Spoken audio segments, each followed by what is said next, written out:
thank you, Megan, for the introduction, and thank you to DTI for inviting me to present. So over the next 10 minutes, I'm just going to share with you my experience with Life 101, and I'm assuming that you can see my slides. Yes? Yes. Okay, so really the main goal for this course is to help our students to improve their mental and physical health.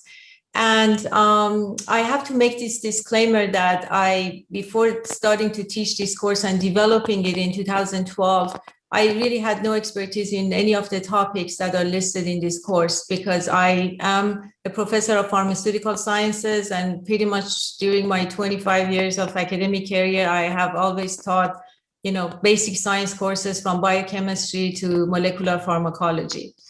But I developed the course in 2012 to address the stress epidemic and encourage our students to adopt healthier lifestyle choices. So the course was first offered in class and then online during the very first summer that I offered this course. And the enrollment has been anywhere from 400 to 600 students. And as of winter 2021, the course was offered to students on all 10 UC campuses. And I need to thank Megan for encouraging me to keep applying for the ILTI grant. And finally, the second time, we got the grant and we were able to develop the course.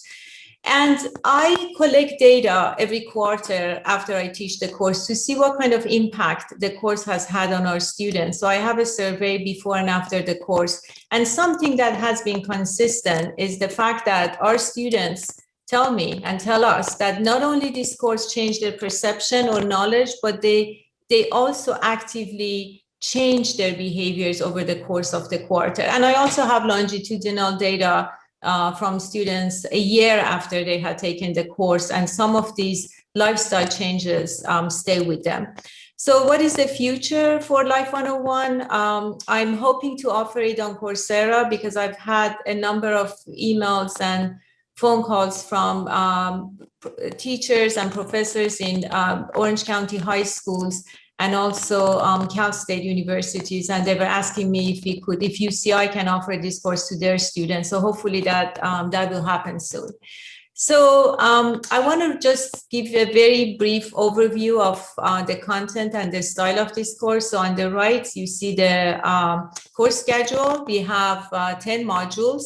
The modules are based on evidence-based information, based on the latest scientific data. When I teach the course in class, of course, I try to have discussions with students, so it's interactive, based on active learning, and it's very practical. Students really, my goal is for students to practice what they learn. And each module has 3 to 4 short videos with embedded reflections and questions. So yes, yay to UJA, and thank you for everybody at DTI who taught me how to use UJA. The module has a quiz, which is an online quiz at the end of each module, and it has discussion forums that I'm going to share with you.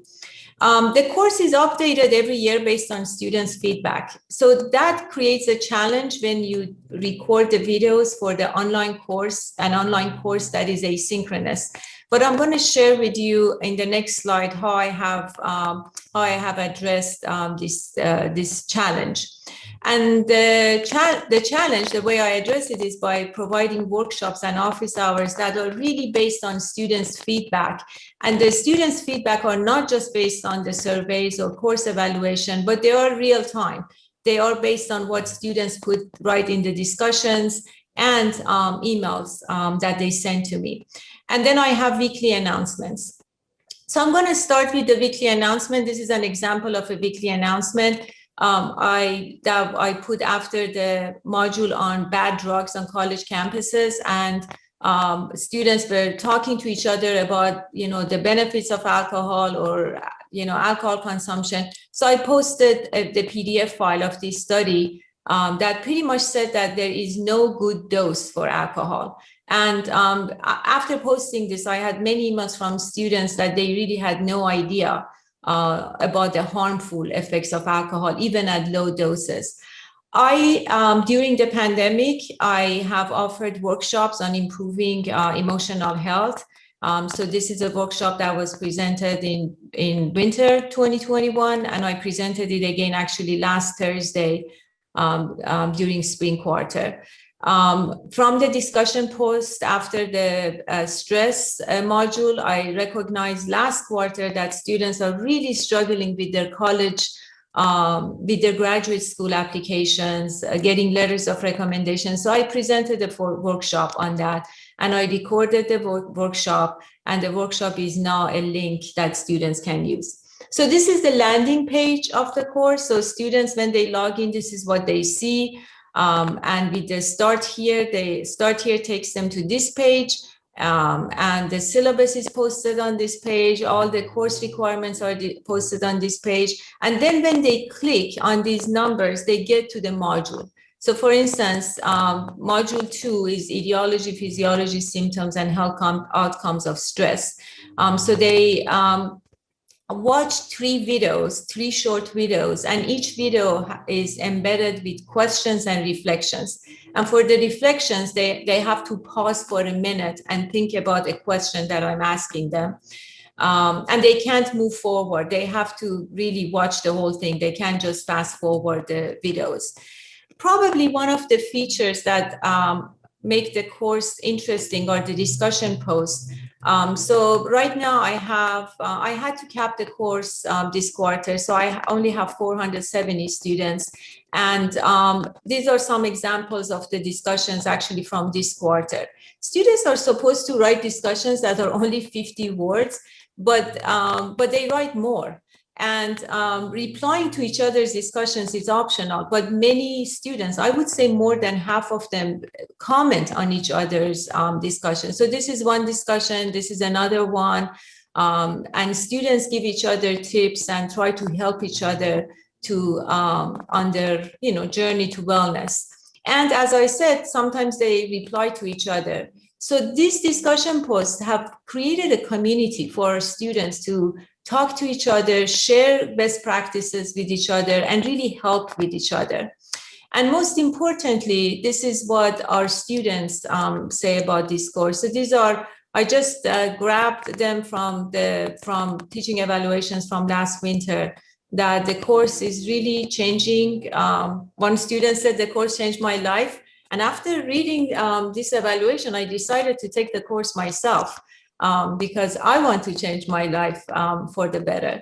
And something that is consistent in the evaluations is the students comment that this course should be mandated for all students at UCI. And I really don't know how to make it mandatory for all students. And students repeatedly said that they like the office hours and workshops, and also the announcements, because almost on a weekly basis, I put 1 to 2 announcements, either announcing a workshop that I'm presenting, and the workshop is not asynchronous, it's synchronous, but I record it and make sure to make it available to students who were not able to participate. I have also noticed that for the students who can't attend office hours or don't want to attend office hours, they prefer to have one-on-one meetings. So I've been trying to accommodate those students, but I'm sure you imagine in a class of 600, sometimes it's very difficult. And lastly, I'd like to thank my colleagues who really helped me to put together the new version of the course, practically using all the technology that we have available at UCI. I'd like to thank Bo for really helping me to enhance the online experience for the students, Natalie for videotaping all the lectures again in winter 2020, and really not working with me and being patient, because I also wanted to have wide-angle student shots, and also Daphne for helping to develop the experience. And I think we are going to have the questions at the end. So once again, I'd like to thank DTI for inviting me to present this talk, and I'm open to questions.